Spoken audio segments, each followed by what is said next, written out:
കാട്ടാനാക്രമണത്തിൽ കൊല്ലപ്പെട്ട എൽദോസിന്റെ മരണത്തിന് പിന്നാലെ വലിയ രീതിയിലുള്ള പ്രതിഷേധം പ്രദേശവാസികളുടെ ഭാഗത്തു നിന്ന് ജനങ്ങളുടെ ഭാഗത്തു നിന്ന് ഉയർന്നു വരികയാണ്. ഇന്ന് കുട്ടമ്പുഴ പഞ്ചായത്തിൽ ഹർത്താലായിരുന്നു.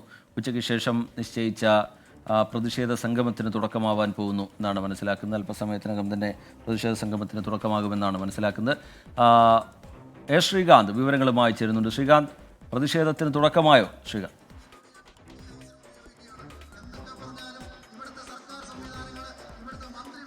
നിലവിൽ കോതമംഗലം നഗരത്തിൽ ജനകീയ സമിതിയുടെ നേതൃത്വത്തിലുള്ള പ്രതിഷേധം ആരംഭിക്കാൻ പോവുകയാണ്. 3 മണിയോടുകൂടി പ്രതിഷേധം ആരംഭിക്കുമെന്ന് പറഞ്ഞിരുന്നു. ഇവിടെ ആളുകൾ എത്തിക്കൊണ്ടിരിക്കുകയാണ്. വിവിധ രാഷ്ട്രീയ പാർട്ടികളുടെയും അതോടൊപ്പം തന്നെ സാമൂഹ്യ സംഘടനകളുടെയും ഒക്കെ നേതൃത്വത്തിലാണ് ഈ ജനകീയ പ്രതിഷേധം നടക്കുന്നത്. പ്രധാനമായും അവർ ഉന്നയിക്കുന്ന കാര്യം വന്യമൃഗങ്ങളിൽ നിന്നും വനംവകുപ്പിൽ നിന്നും മനുഷ്യരെ രക്ഷിക്കൂ എന്ന മുദ്രാവാക്യം ഉയർത്തിക്കൊണ്ടാണ് ഈ പ്രതിഷേധം നടക്കാൻ പോകുന്നത്. കോതമംഗലത്തെ KSRTC സ്റ്റാൻഡിന് മുൻവശത്തു നിന്നും DFO ഓഫീസിലേക്കാണ് ഈ പ്രതിഷേധ മാർച്ച് ആഹ്വാനം ചെയ്തിട്ടുള്ളത്. ഇതിൽ ഇന്നലെയും കടുത്ത പ്രതിഷേധം കണാച്ചേരിയിൽ നമ്മൾ കാണുകയുണ്ടായി. അവിടെ ഒരു മനുഷ്യജീവൻ നഷ്ടപ്പെടുന്ന കാഴ്ച നമ്മൾ കണ്ടു. ഏതാണ്ടൊരു ഇരുട്ടി വെളുക്കുവോളം അവിടെ ജനങ്ങളുടെ നേതൃത്വത്തിൽ സ്ത്രീകളും കുട്ടികളും വൃദ്ധരും മുതിർന്നവരും അടക്കമുള്ളവരുടെ നേതൃത്വത്തിൽ പ്രതിഷേധം ആ വനമേഖലയിൽ ആ വനഗ്രാമത്തിൽ അരങ്ങേറിയതിന്റെ ഫലമായാണ് കളക്ടർ അടക്കമുള്ളവർ ആ സ്ഥലത്തേക്ക് എത്തി. ഇവർ ആവശ്യപ്പെട്ട ഉറപ്പുകൾ പാലിക്കാമെന്ന് വാഗ്ദാനം നൽകി ആ പ്രതിഷേധം അവസാനിപ്പിച്ചത്. പക്ഷേ ഇവർ ആവശ്യപ്പെടുന്നത് ഓരോ വിഷയങ്ങൾ ഉണ്ടാകുമ്പോഴും ആ സമയത്ത് വാഗ്ദാനങ്ങൾ നൽകി അല്ലെങ്കിൽ തൽക്കാലം ഒരു നടപടികൾ സ്വീകരിച്ച് പ്രശ്നം അവസാനിപ്പിക്കലല്ല വേണ്ടത് എന്നാണ് ഇവർ ആവശ്യപ്പെടുന്നത്. നേരെ മറിച്ച് ചെയ്യേണ്ടത് ശാശ്വതമായ പരിഹാരം ഈ വിഷയത്തിൽ ഉണ്ടാകണം എന്നുള്ളതാണ് ആവശ്യം. വനം മന്ത്രി അടക്കമുള്ള ആളുകളുടെ ഉറപ്പുകൾ മുൻപ് വയനാട്ടിലടക്കം പല വിഷയങ്ങളിലും വന്നതാണ്. പക്ഷേ ഒന്നും നടപ്പിലാക്കപ്പെട്ടില്ല എന്നും ഇവർ ചൂണ്ടിക്കാണിക്കുകയും ചെയ്യുന്നു. ഈ ദൃശ്യങ്ങളിൽ തന്നെ റീജിത്ത് നമുക്ക് കാണാം. ഇത് നേരിട്ട് ബാധിക്കുന്ന ഈ വന്യജീവി പ്രശ്നം നേരിട്ട് ബാധിക്കുന്ന കുടുംബങ്ങൾ, ആ കുടുംബങ്ങളിൽ നിന്നുള്ള ആളുകൾ ഓരോരുത്തരായി എത്തുന്നുണ്ട്. മുൻപ് പലതവണ ഇത്തരത്തിൽ ഈ വന്യമൃഗങ്ങളുടെ ആക്രമണത്തിന് വിധേയരായിട്ടുണ്ട്. ഈ കുട്ടമ്പുഴ മേഖലയിലെ കണാച്ചേരി ഭാഗത്തെയൊക്കെ തന്നെ ആളുകൾ. ഒരു മരണം സംഭവിക്കുന്നത് ഇതാദ്യമായാണ്. വളരെ ദാരുണം എന്ന് തന്നെ പറയേണ്ടത്. അതായത് ആന വെള്ളം കുടിച്ച് തിരികെ വരുന്ന വഴിയിൽ ഏതാണ്ട് 7 മണിക്ക് വീട്ടിലേക്ക് പോകാൻ വേണ്ടി ജോലി കഴിഞ്ഞ് തിരിച്ചു വന്ന എൽദോസ് എന്ന ചെറുപ്പക്കാരനാണ്. എൽദോസ് ഈ ആന ചുഴറ്റിയെടുത്തെറിയുകയാണ് തറയിലേക്ക് ചെയ്തത്. അങ്ങനെ ശേഷം ചവിട്ടിക്കൊല്ലുകയും ചെയ്തു. ഇതാണ് അവിടെ സംഭവിച്ചത്. ആ ദൃശ്യങ്ങൾ നമുക്ക് കാണുമ്പോൾ അത് വിവരിക്കാൻ കഴിയാത്തതാണ്.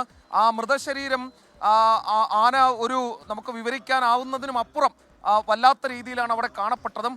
അത് ഇനി ഒരാൾക്കും ഉണ്ടാകരുത് എന്നുള്ളതാണ് ആ പ്രദേശത്തെ ആളുകൾ ഇന്നലെ തന്നെ പ്രതിഷേധം ഉയർത്തിയപ്പോൾ ആവശ്യപ്പെട്ട കാര്യം.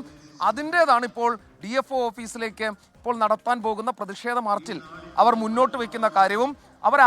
ശ്രീകാന്താണ് വിവരങ്ങൾ നൽകിക്കൊണ്ടിരിക്കുന്നത്. എറണാകുളത്ത് ജോലി കഴിഞ്ഞ് രാത്രി ബസ്സിലെത്തി വീട്ടു സാധനങ്ങളും വാങ്ങി വീട്ടിലേക്ക് പോയ ആളാണ്. എൽദോസിന് അവിടെ നിന്ന് കാട്ടാനാക്രമണത്തിൽ ജീവൻ നഷ്ടമാവുന്നതിലെ വലിയ പ്രതിഷേധം നാട്ടുകാരുടെ ഭാഗത്തു നിന്ന് ഉയർന്നു വരാൻ കാരണവുമുണ്ട്. കാരണം ഈ പ്രദേശത്ത് നിരന്തരമായുള്ള കാട്ടാനശല്യം, അതിനെ തുടർന്ന് നിരന്തരമായി വനംവകുപ്പിന് മുമ്പിലേക്ക് ഇവർ പരാതികളുമായി എത്തുന്ന ഘട്ടങ്ങളിലൊക്കെ വനംവകുപ്പ് മുഖം തിരിച്ചു എന്നുള്ള വിമർശനം അവർ ഈ മരണത്തിന് പിന്നാലെയും ഉയർത്തുകയാണ്. കാട്ടാനശല്യം രൂക്ഷമായ പ്രദേശത്ത് പ്രതിരോധ സംവിധാനങ്ങൾ വേണം എന്നുള്ള ആവശ്യം അവർ എത്രയോ കാലമായി ഉയർത്തുന്നതാണ്. ആ ആവശ്യത്തോട് മുഖം തിരിച്ചതിൻ്റെ ഫലമാണ് എൽദോസിനെ അവർക്ക് നഷ്ടമാവാൻ കാരണം എന്നാണ് നാട്ടുകാർ, പ്രദേശവാസികൾ പറയുന്നത്. ഇന്ന് കുട്ടമ്പുഴ പഞ്ചായത്തിൽ ഹർത്താലായിരുന്നു. ഇപ്പോൾ കോതമംഗലത്ത് നടക്കുന്ന പ്രതിഷേധ സംഗമം, അതിലേക്ക് ജനകീയ പ്രതിഷേധ മാർച്ച് എത്താൻ പോവുകയാണ്. അതിൻ്റെ തത്സമയ ദൃശ്യങ്ങളാണ് പ്രേക്ഷകർ കാണുന്നത്.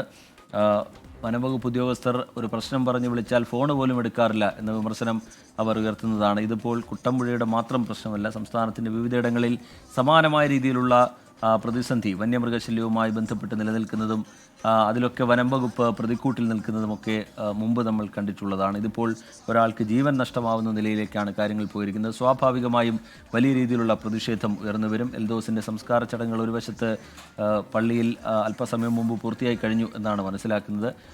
10 ലക്ഷം രൂപ കുടുംബത്തിന് സഹായധനമായൊക്കെ പ്രഖ്യാപിച്ചിട്ടുണ്ടെങ്കിലും ഒരു കുടുംബത്തിൻ്റെ അത്താണി ഇല്ലാതായി പോകുന്നത്, ഒരാൾക്ക് ജീവൻ നഷ്ടമായി പോകുന്നത് അതങ്ങനെ ധനസഹായം കൊണ്ടൊന്നും പരിഹരിക്കാൻ കഴിയുന്ന അല്ലെങ്കിൽ തീർക്കാൻ കഴിയുന്ന ഒരു നഷ്ടമല്ല. അതിൻ്റെ ഗൗരവം എത്രത്തോളം ഈ ഉദ്യോഗസ്ഥർ ഉൾക്കൊള്ളുന്നുണ്ട് എന്നുള്ളത് പോലും സംശയകരമാണ്. ശ്രീകാന്ത് തുടരുന്നുണ്ട്. ശ്രീകാന്ത്, വിവരങ്ങൾ. ശ്രീകാന്ത്.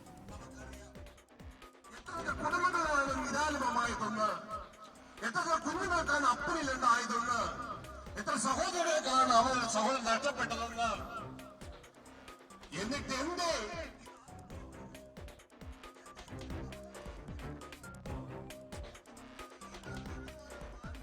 ഈ ദൃശ്യങ്ങളിൽ നമുക്ക് കാണാൻ സാധിക്കും, നേരിട്ടോ അല്ലാതെയോ ഒക്കെ തന്നെ ഈ ആനയുടെ വന്യജീവികളുടെ ആക്രമണം ബാധിച്ച ആളുകളാണ് ഇവിടേക്ക് എത്തിച്ചേർന്നത്. ചിലരോടെങ്കിലും നമുക്ക് അതിന്റെ പ്രതികരണം. ചേട്ടാ, എവിടുന്നാ വരുന്നത്? ക്രൂരമായ ആന ആക്രമണമാണ് നടന്നത്. ആന എൻ്റെ വീടിൻ്റെ അടുത്ത്.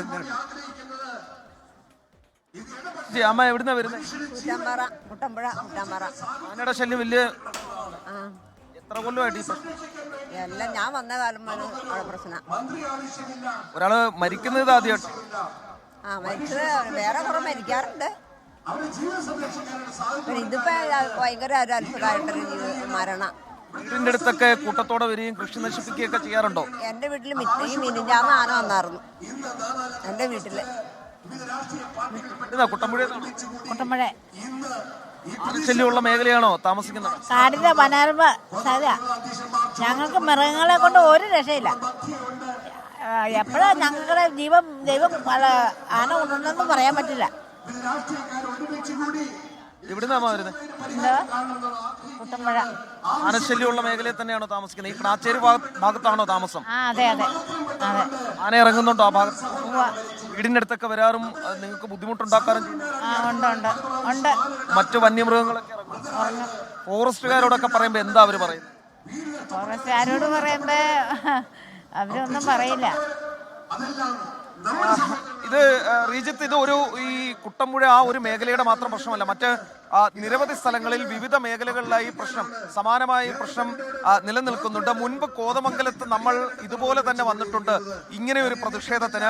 നേരിമംഗലത്ത് ഇന്ദിര എന്ന ഒരു സ്ത്രീ, അവർ ആനയുടെ ആക്രമണത്തിൽ കൊല്ലപ്പെട്ടപ്പോഴാണ് കോതമംഗലം ഇതിനേക്കാൾ വലിയൊരു പ്രതിഷേധത്തിന് സാക്ഷ്യം വഹിച്ചത്. പിന്നീട് ഇപ്പോഴാണ് ഇത്രയധികം ആളുകൾ വീണ്ടും തങ്ങളുടെ ജീവനും സ്വത്തിനും സംരക്ഷണം തേടി ഈ തെരുവിലേക്ക് ഇറങ്ങുന്ന സാഹചര്യം ഉണ്ടായത്. ചേട്ടാ, എവിടുന്നാ വരുന്നത്?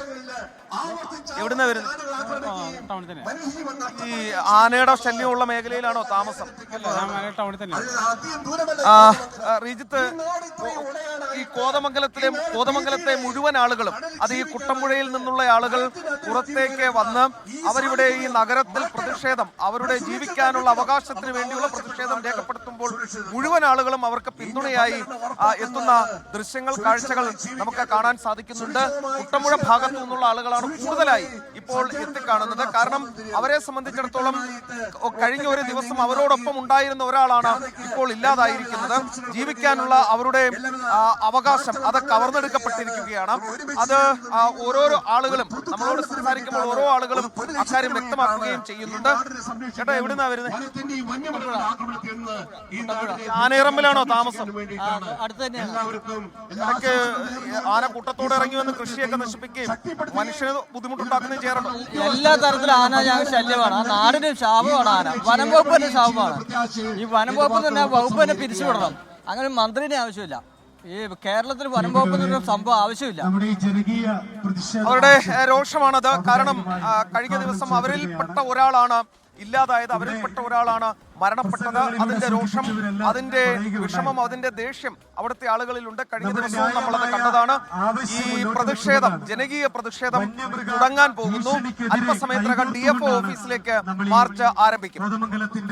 ശ്രീകാന്താണ് വിവരങ്ങൾ, പ്രതികരണങ്ങൾ നൽകിക്കൊണ്ടിരിക്കുന്നത്. ഇന്നലെ രാത്രി, ഇന്ന് പുലർച്ചെ വരെ നീണ്ട 6 മണിക്കൂറോളം നീണ്ട വലിയ പ്രതിഷേധം നേരത്തെ ഈ പ്രദേശവാസികളുടെ ഭാഗത്തു നിന്ന് മരണത്തിന് പിന്നാലെ, എൽദോസിൻ്റെ മരണത്തിന് പിന്നാലെ നമ്മൾ കണ്ടതാണ്.